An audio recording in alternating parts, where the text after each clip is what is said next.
Let's talk about Henry VIII for a moment. The man, the myth, the Tudor legend. You know, Henry, the guy who broke with the Catholic Church, established himself as supreme head of the Church of England, executed 2 wives, transformed England's religious landscape, and generally presented himself as this modern, enlightened prince. The man who commissioned the most advanced warships of his era, who patronised artists and scholars, who owned one of the finest libraries in Europe, who spoke multiple languages and wrote theological treatises. Sounds pretty sophisticated, right? A man ahead of his time? Well, here's the thing. Henry VIII was also deeply, profoundly superstitious. We're talking wore magic rings to cure his ulcerous leg, consulted astrologers before making major decisions, genuinely believed Anne Boleyn was a witch who cast a spell on his penis, levels of superstitious.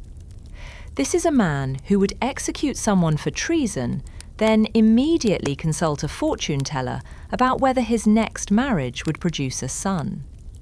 Who would write learned treatises about theology, then spend hours having his astrologer cast horoscopes to determine the best time to conceive a child. Tonight, we're counting down the absolutely wild superstitions that Henry VIII, enlightened monarch, theological scholar, genuinely, truly, embarrassingly believed.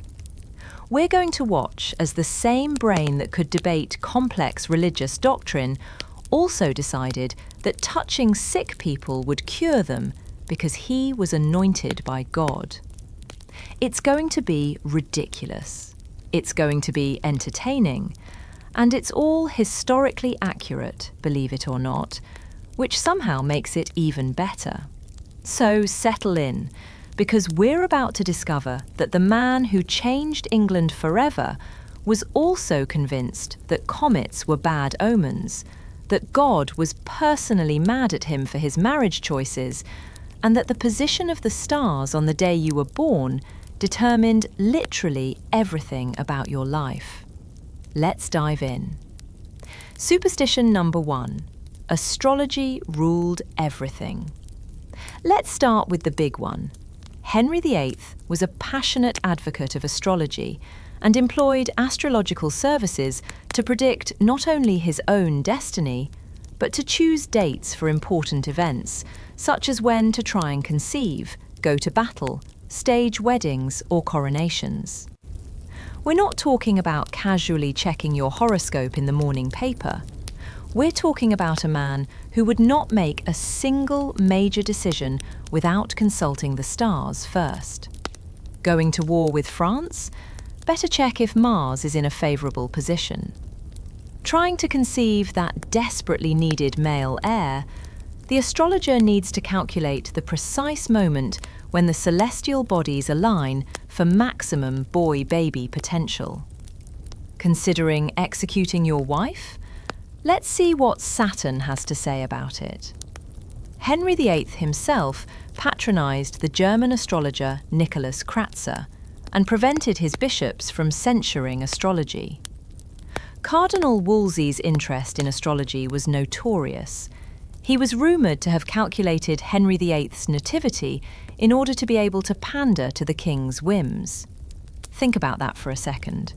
Wolsey, one of the most powerful men in England, the Lord Chancellor, a cardinal of the Catholic Church, was so deep into astrology that he calculated Henry's birth chart specifically to manipulate him better.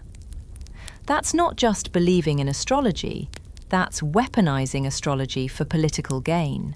And Henry knew it. Everyone knew it. But nobody questioned it because, of course, the stars influenced human affairs. What kind of idiot would deny that? During the 16th and 17th centuries, there were 4 main branches of astrology. General predictions would mark the future movements of the heavens, taking note of such impending events as eclipses of the sun and moon, or the conjunction of the major planets in one sign of the zodiac. So Henry's astrologers would produce elaborate charts showing when eclipses would occur, when planets would align, when comets would appear. Each of these celestial events was laden with meaning, usually bad meaning, because celestial events were almost always interpreted as omens of disaster. Comet appears? Oh God, that means war, famine, or the death of a king. Solar eclipse? Definitely a sign that God is angry. Two planets in conjunction? Better prepare for political upheaval. Henry would schedule military campaigns, diplomatic meetings, even his romantic encounters based on these predictions. Imagine being Catherine of Aragon, told, "Sorry, we can't try for a son tonight. Mercury is in retrograde, and the astrologer says it would produce a sickly child." Here's what makes this particularly amusing. Before the 17th century, skepticism about the validity of astrological predictions was very rare. No one denied the influence of the heavens upon crops and weather, so it was a natural conclusion to draw that its influence extended to human affairs. So Henry wasn't unusual in believing this. Everyone believed it. Peasants and kings alike accepted that the stars controlled destiny. But Henry was supposed to be different. He was educated, worldly, had access to the best scholars in Europe. And yet, when it came to astrology, he was just as convinced as the illiterate farmer down the street that the position of Venus at his birth determined whether he'd have sons or daughters. Enlightened prince? More like really superstitious guy with a crown. Superstition number 2. Anne Boleyn was definitely a witch. Oh, this one is chef's kiss levels of absurd. Henry VIII talked about being bewitched by Anne Boleyn, although he probably did not mean it literally.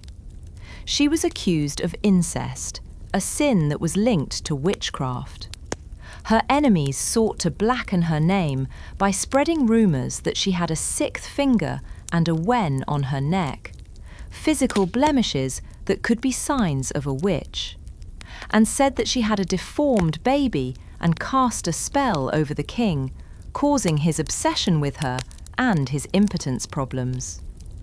Let me break this down. Henry pursued Anne Boleyn for 7 years. He broke with the Catholic Church, risked civil war, destroyed England's relationship with Spain and the Holy Roman Empire, all to marry this woman. They finally marry. He's obsessed with her. And then things go wrong. She has a daughter, not a son. She miscarries. Henry's ardour cools. He starts eyeing Jane Seymour. So naturally, Henry decides, I haven't made terrible choices. No, Anne is obviously a witch who cast a spell on me. That's the only logical explanation for why I, a grown man, made decisions I now regret. Her enemies sought to blacken her name by spreading rumours that she had a sixth finger and a wen on her neck, physical blemishes that could be signs of a witch. A sixth finger. That was the smoking gun. Never mind that if Anne actually had a sixth finger, someone might have mentioned it during the 7 years Henry was pursuing her. Never mind that witches' marks were basically just moles or birthmarks that everyone had. No, clearly the sixth finger appeared magically when Henry needed an excuse to execute her. The wen, which is a cyst or growth on her neck, same logic. She has a minor physical imperfection. Witch, burn her. Well, behead her, because she's technically a queen, but you get the idea. Here's where it gets truly wild. People genuinely argued that Anne had cast a spell on Henry that caused 1. His obsession with her, not his own decision-making, definitely magic. 2. His impotence problems, again, couldn't possibly be related to his weight, age, or general health. And 3. His inability to produce male heirs. Clearly sorcery, not basic biology or chance. So Anne had this incredibly specific spell that made Henry want to marry her, but also made him unable to perform sexually, but also made him able to conceive children with her, but also ensured those children would be girls. That's either the world's most complicated spell, or Henry was just looking for someone to blame for his own failures. I wonder which is more likely. The best part? For King Henry, sorcery was acceptable as long as it tallied with his own beliefs and favoured his ambitions and prejudices. So witchcraft was fine when Henry's astrologers were predicting good things for him, when wise women were giving him charms for fertility, when he was consulting fortune tellers about his future wives. But the second a woman he wanted to get rid of could be associated with witchcraft, suddenly it's the work of the devil and she must die. Convenient, that. Superstition number 3. The royal touch could cure disease. All right, this one is absolutely my favourite because it combines medieval superstition, medical ignorance, and Henry's ego into one perfect package. The royal touch, also known as the king's touch, was a form of laying on of hands whereby French and English monarchs touched their subjects, regardless of social classes, with the intent to cure them of various diseases and conditions. The thaumaturgic touch was most commonly applied to people suffering from tuberculous cervical lymphadenitis, better known as scrofula or the king's evil. Scrofula, for those unfamiliar, is a tubercular infection that causes the lymph nodes in your neck to swell up. It's painful, disfiguring, and was fairly common in Tudor England thanks to drinking unpasteurized milk from infected cows. Yum. And the cure? According to everyone in the 16th century, the cure was having the king touch you. Not medicine, not surgery, not even prayer, really. Just the king's hand on your gross, swollen neck lumps. When monarchs administered the royal touch, it was the custom to give money to the sufferer, usually in the form of a penny. Henry VII, who came to the throne in 1485, took part in healing ceremonies from the start of his reign. He used a gold coin called the Angel, which was first issued in 1470 and had a value of 6 shillings and 8 pence, and the coin's obverse portrayed the archangel St. Michael slaying a dragon. So the ceremony worked like this. You'd show up to court with your disgusting neck disease, the king would touch your swollen lumps, you'd get a gold coin to wear around your neck as a talisman, and theoretically you'd be cured. After receiving the royal touch, the patient would be given an angel, which had been pierced and threaded on a ribbon, hung round the neck by the monarch as a further means of warning off disease. Since the angel was made of gold and weighed 80 grains, about 5 grams, its use as a touch piece represented a valuable gift. Now here's the funny thing, scrofula often went into remission on its own. It's a chronic condition that flares up and calms down naturally. So people would get touched, receive their gold coin, wait a few weeks or months and hey look, the swelling went down, proof of the king's divine healing power. Definitely not just the natural course of the disease. Now, here's where Henry gets interesting. Between 1530 and 1532, Henry VIII is recorded as having touched just 65 scrofula sufferers. 65 people in 2 years. That's about 2.7 people per month, roughly 7 people per year. Compare that to Charles II, who would later touch over 90,000 people during his reign, sometimes thousands in a single ceremony. Why so few for Henry? Well, there are a few theories. Henry was increasingly paranoid about disease. More on that later. He was getting fat, and standing for long ceremonies was exhausting. He had a giant ulcer on his leg that made standing painful, and touching diseased people is, let's be honest, gross. So Henry believed he had divine healing powers. He just didn't want to use them very often because, ew, sick people. Touching ceremonies could be time-consuming, so on occasion other methods of dispensing this royal touch were adopted for the more squeamish rulers. For example, the use of gold coins were used by Henry VIII, James I and Charles I as a proxy for touch. The monarch would touch specially designed coins to be given to those suffering from scrofula so they could be worn around the neck. Amazing. I have divine healing powers granted by God himself, but I don't actually want to touch you. Here's a coin I touched instead. That should work, right? It's like sending thoughts and prayers, except even more literal and even less helpful. The absolute best part of this whole thing: Henry had a massive suppurating leg ulcer that never healed. It oozed pus constantly, it smelled terrible, it caused him agonising pain, and yet he believed he could cure other people of their diseases just by touching them. Henry, buddy, if you have divine healing powers, maybe start with yourself? Superstition number 4. God was absolutely, personally punishing him for his marriage. Let's talk about Henry's first marriage, because this is where his superstition really starts to drive his decision-making in catastrophic ways. Henry married his brother Arthur's widow, Catherine of Aragon, in 1509.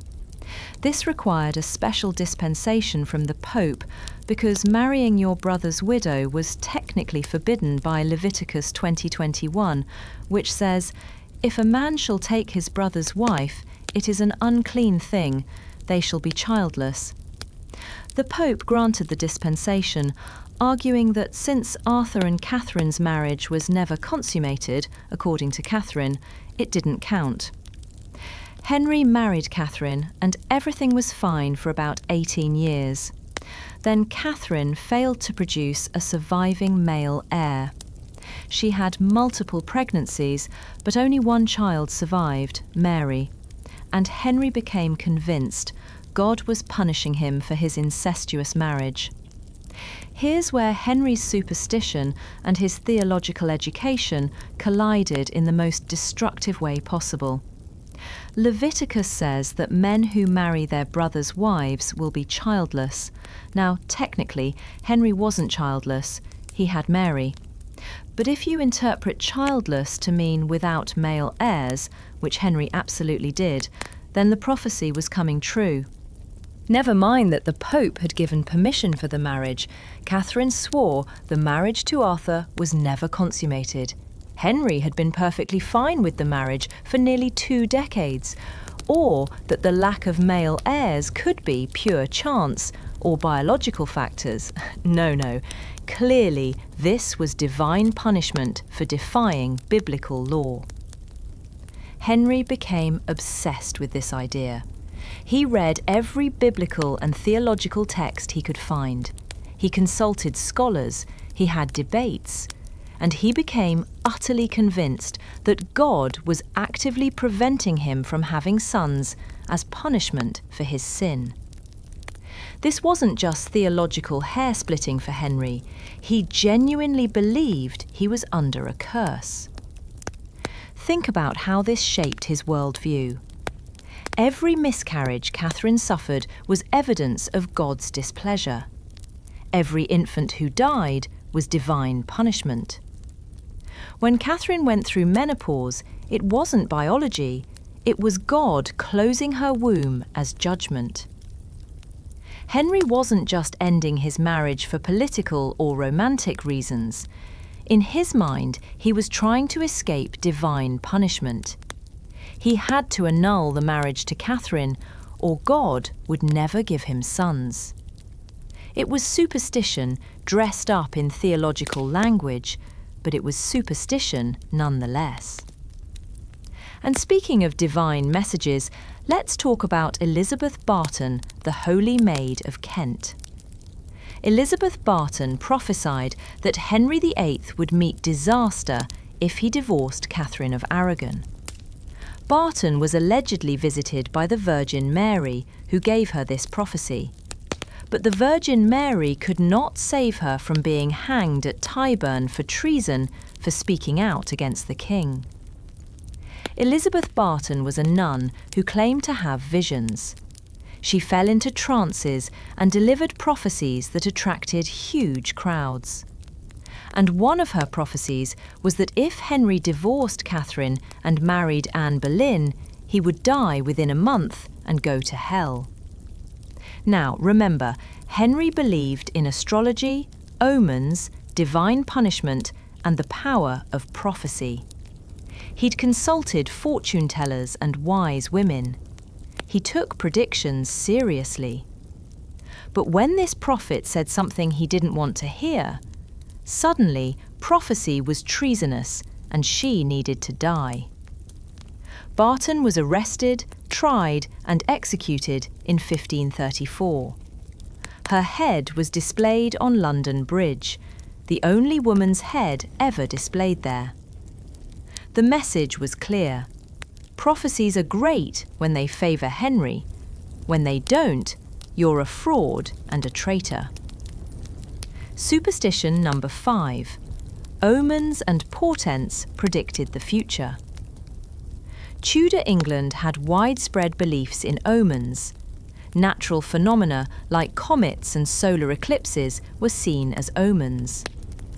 But it wasn't just celestial events. Tudors saw omens in everything. Strange sights, miracles, and portents were often reported. We read of children born without arms and legs, a monstrous pig with a dolphin's head, a child born with ruffs, and another having the mouth slitted on the right side like a leopard's mouth, terrible to behold. And these were taken as the manifestations of God's wrath and to repent. So basically, any unusual birth, human or animal, was considered a sign from God. Usually a sign that God was angry and judgment was coming. Calf born with 2 heads, omen. Child born with a physical deformity, divine message. Weird weather, obviously supernatural significance. Henry was particularly susceptible to this kind of thinking, especially as he got older and more paranoid. A comet appears in the sky? Henry wants to know what it means for him personally. Is God angry? Is war coming? Is someone plotting against him? An eclipse? Same thing. Clearly the universe is sending him a message. He employed court astrologers specifically to interpret these signs. Every strange occurrence had to be analysed, decoded, explained in terms of what it meant for Henry's reign, Henry's health, Henry's future. One of the most chilling examples of Henry's belief in omens comes from a story about Anne Boleyn. A book of prophecy that Anne Boleyn found in her apartments depicted Henry, Catherine of Aragon, and Anne. But the figure of Anne was missing its head. Think about this for a second. Anne finds an illustrated prophecy book showing 3 figures representing Henry, Catherine, and herself. And the figure representing Anne is headless. This is years before her execution, years before she's even accused of anything. How did Anne react? Well, we don't know for certain, but it must have been terrifying. In a world where everyone believed in omens and prophecies, finding a picture of yourself with no head is basically a death sentence.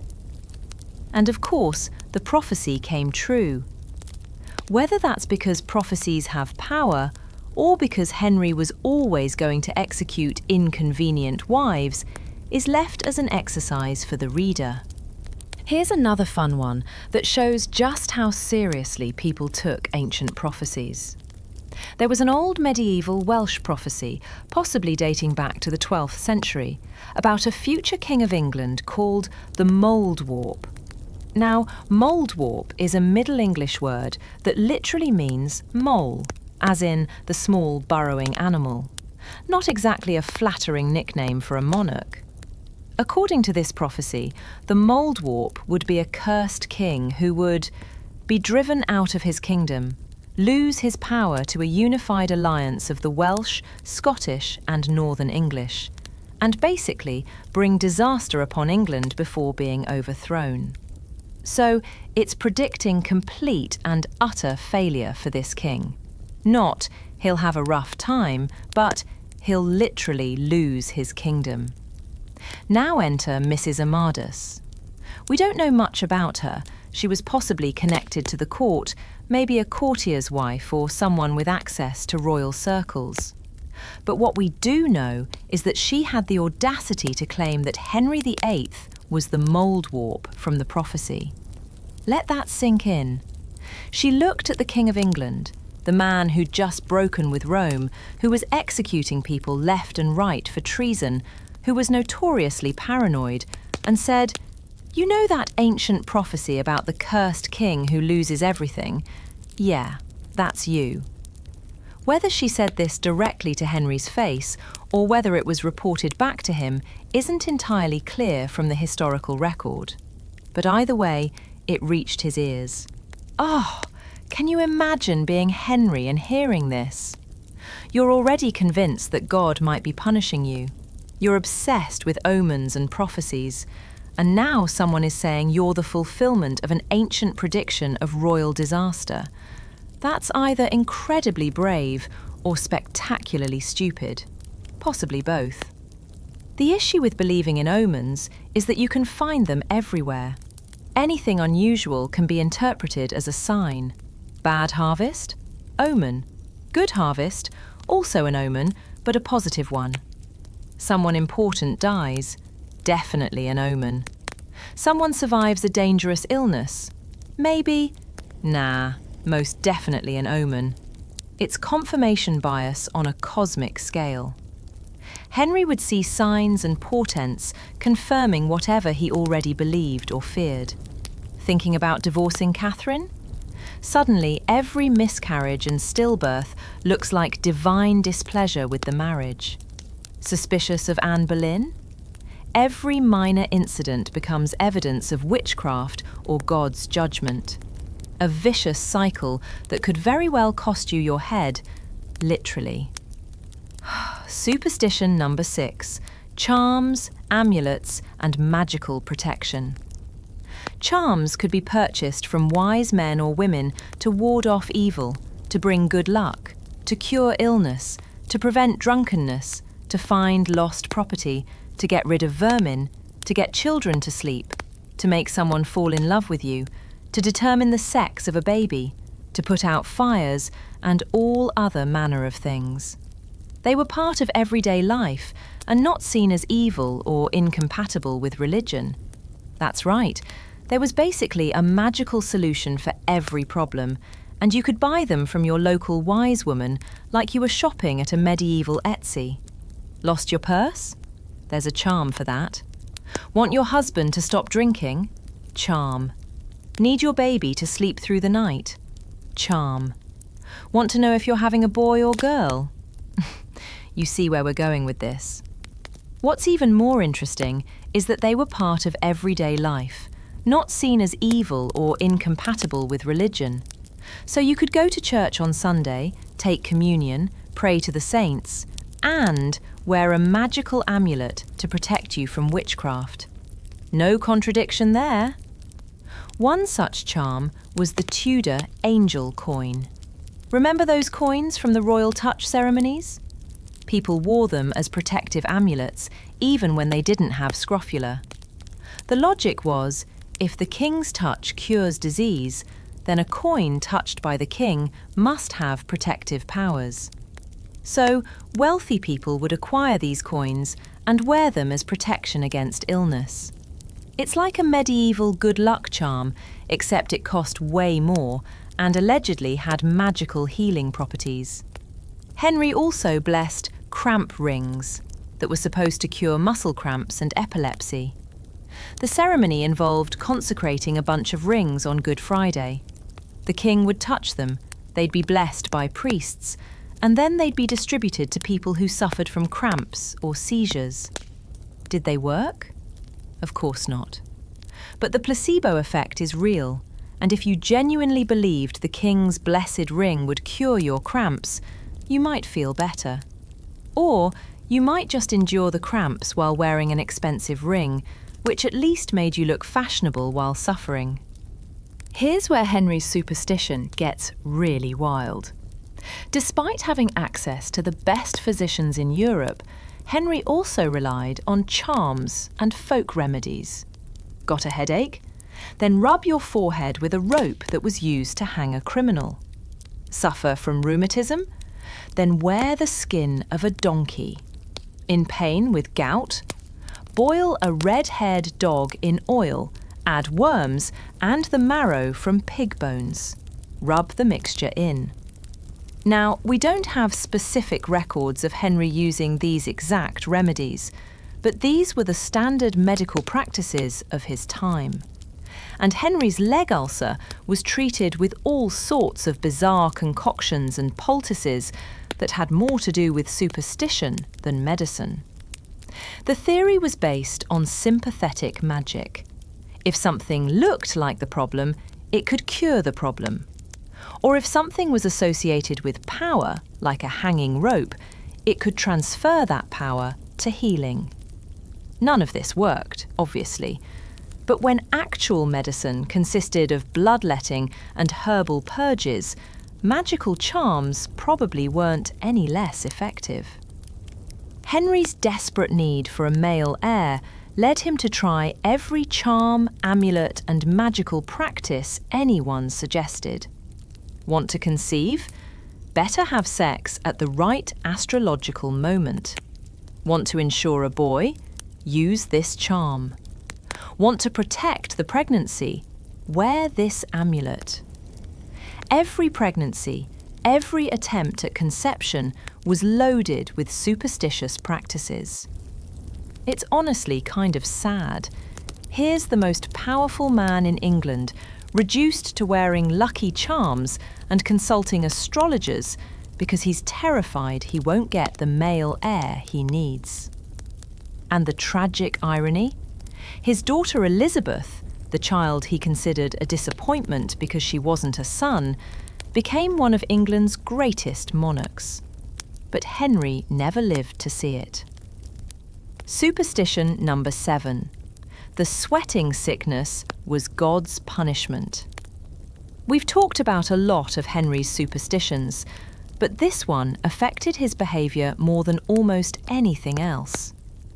The sweating sickness was a mysterious disease that appeared in England in 1485 and struck 5 times during Henry's lifetime.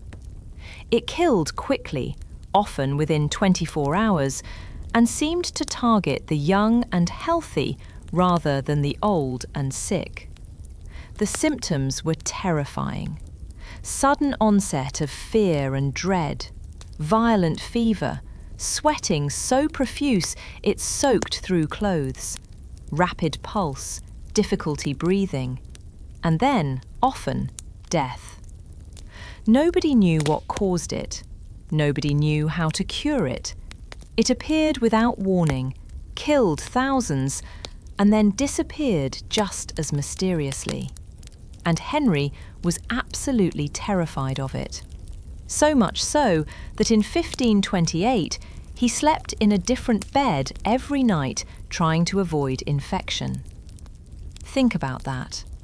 The King of England, one of the most powerful men in Europe, was so scared of this disease that he wouldn't sleep in the same bed 2 nights in a row. He'd move from palace to palace, sometimes staying only a single night in each location, trying to outrun the disease. When an outbreak occurred, he'd flee to remote hunting lodges. He'd limit his contact with courtiers. He'd refuse to see ambassadors who came from infected areas. His court basically ground to a halt during outbreaks because Henry was too paranoid to conduct normal business. And because nobody understood what caused the sweating sickness, people naturally attributed it to supernatural causes. Some thought it was God's punishment for sin, either individual sin or England's collective sins. Some blamed comets or planetary alignments. Some thought it was caused by evil spirits or witchcraft. The medical advice was useless.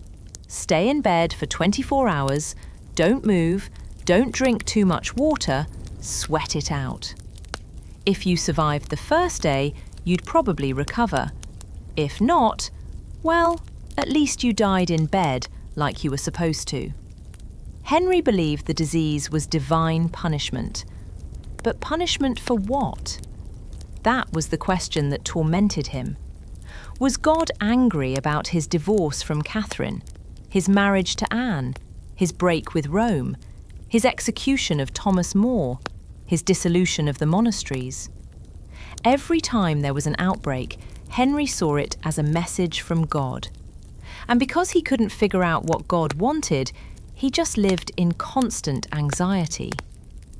Henry's fear of disease affected his relationships, especially with his wives. When Anne Boleyn's brother and other courtiers caught the sweating sickness in 1528, Henry immediately fled, leaving Anne behind. He didn't even send her a message for days. When he finally wrote to her, it was basically, "Sorry I abandoned you to possibly die, but I was scared. Hope you're okay." Anne survived, but she must have realised. When push comes to shove, Henry will save himself and leave you to your fate. This pattern repeated throughout his life. Henry's paranoia about disease made him isolated, suspicious, and ultimately pretty selfish. His fear overrode everything else: love, duty, even common decency. Superstition number 8. Witchcraft, laws and magic. Here's where we see Henry's superstition actually shape legislation. Henry VIII's Witchcraft Act of 1541 was the first act to define witchcraft as a felony, a crime punishable by death and the forfeiture of goods and chattels. It was forbidden to use, devise, practice or exercise, or cause to be devised, practiced or exercised, any conjuring of sprites, witchcrafts, enchantments or sorceries, to find money or treasure, or to waste, consume or destroy any person in his body members, or to provoke any person to unlawful love, or for any other unlawful intent or purpose. So Henry made witchcraft a capital crime. Not just evil witchcraft, all witchcraft. Using spells to find treasure, death. Using enchantments to make someone fall in love with you, also death. Summoning spirits for any reason, most certainly death. But here's the thing. For King Henry, sorcery was acceptable as long as it tallied with his own beliefs and favoured his ambitions and prejudices. So the law was really, witchcraft is illegal, unless I'm doing it, in which case it's fine. We know that Henry consulted astrologers who used magic to divine the future. He also employed wise women who made charms and potions and participated in ceremonies involving blessed objects with alleged supernatural powers. But he also prosecuted people for witchcraft if they were his enemies or if their magic was used against him. It's the ultimate rules for thee but not for me situation. But why would Henry, an avid participant in the realm of magic himself, make witchcraft punishable by death? Well, as Henry grew old, sick, and even more paranoid, He became utterly convinced that his problems were caused by supernatural forces. His leg ulcer wouldn't heal? Maybe someone cursed him. His wives kept failing to produce sons. Witchcraft. People were plotting against him. They must be using dark magic. The Witchcraft Act was Henry projecting his superstitious fears onto the legal system. If he believed in curses and spells, then of course other people were using curses and spells against him. Better make it illegal so he could execute them. The Act was actually repealed by Edward VI in 1547, right after Henry died. Edward's advisors thought the law was too harsh and too rooted in superstition. But the damage was done.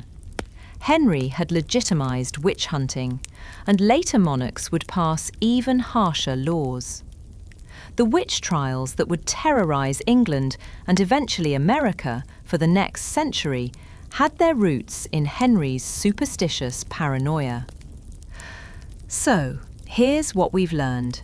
Henry VIII, herald prince, theological scholar, patron of the arts, modern monarch who broke with medieval Catholicism, was also deeply, embarrassingly superstitious. He consulted astrologers before making major decisions.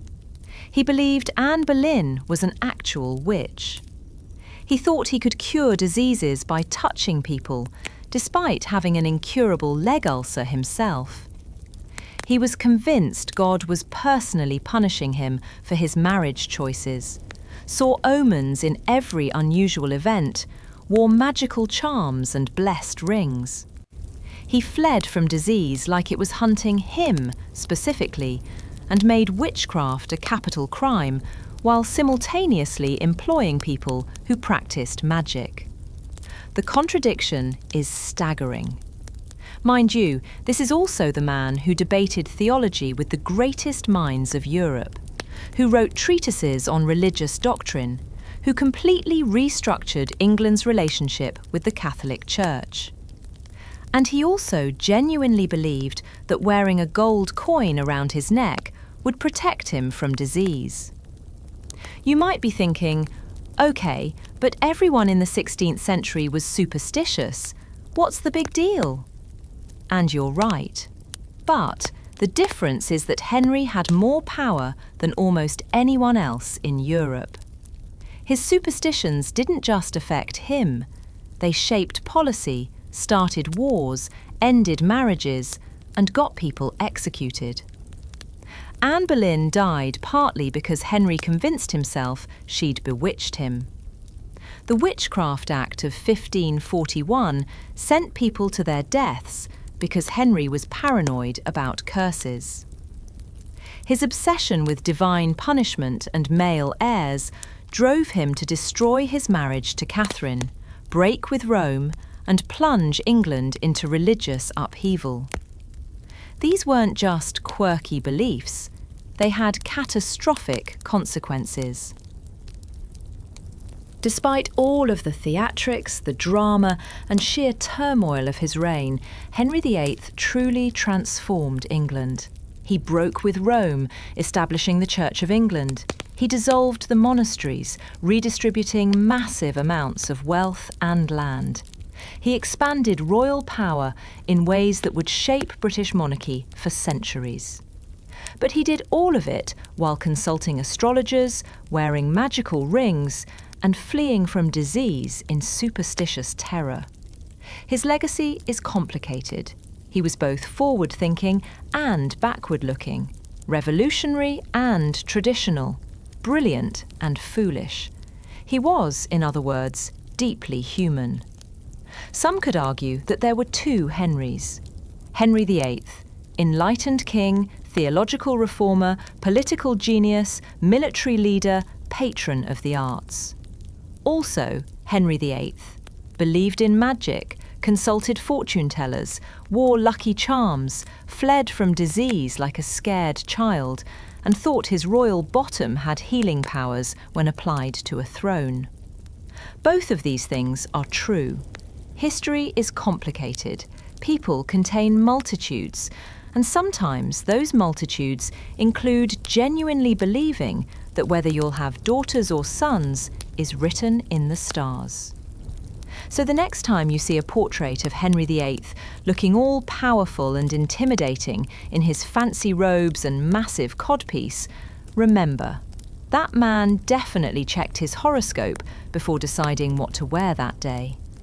Sweet dreams, everyone.